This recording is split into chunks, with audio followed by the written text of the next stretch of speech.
അദ്ദേഹം ഒരു പാട്ട് എന്തോ ഒരു ആവേശത്തിൽ അങ്ങനെ പാടിപ്പോയി. ഒരിക്കലും അങ്ങനെ പാടാൻ പാടില്ലായിരുന്നു. അങ്ങനെ ഒരു പാട്ടിനെ ആരും പിന്തുണക്കുന്നില്ല. അല്ലാഹു തആല അദ്ദേഹത്തിന് പുറത്തു കൊടുക്കുമാറാവട്ടെ. ഈ അവരെ കുറ്റം പറഞ്ഞവർക്ക് ആരെ പുറത്തു കൊടുക്കുക? അങ്ങനെ ഒരു വിഷയമുണ്ടല്ലോ.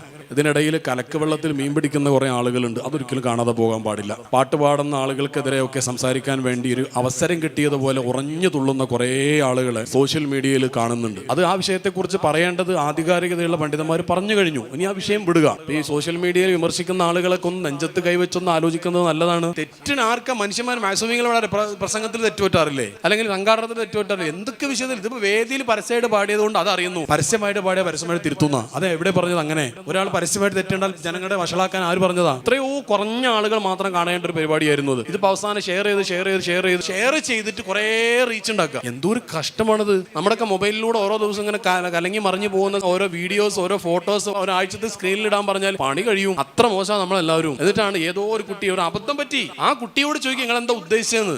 ആ കുടുംബത്തിന്റെ വേദന നമ്മൾ കാണാം. പെൺകുട്ടി തെറ്റൊന്നും ചെയ്തിട്ടുണ്ടാവില്ല. ചിലപ്പോ ആ പാടുന്ന പുതിയാപ്പള ചിലപ്പോൾ ആ പാട്ടിന്റെ വരികൾ ചിലപ്പോൾ അറിഞ്ഞിട്ടുണ്ടാവില്ല. അത് അയാളൊരു പാട്ട് ഉണ്ടാക്കുന്ന ആളായിരുന്നു. അപ്പൊ വന്നെന്തോ ഒരു പാട്ട് പാടിയതായിരിക്കും. ആരെയാണ് അള്ളാന്റെ ചിലപ്പോൾ ഈ മനുഷ്യൻ ഞാൻ പറഞ്ഞു ഇയാൾ എത്രയോ നല്ല പാട്ട് അള്ളാന്റെ അബിയെ കുറിച്ച് എഴുതിയിട്ട് അതിൽ ഒരു പാട്ട് സ്വീകരിച്ചാൽ അദ്ദേഹം ചിലപ്പോൾ അള്ളാന്റെ രക്ഷപ്പെടും.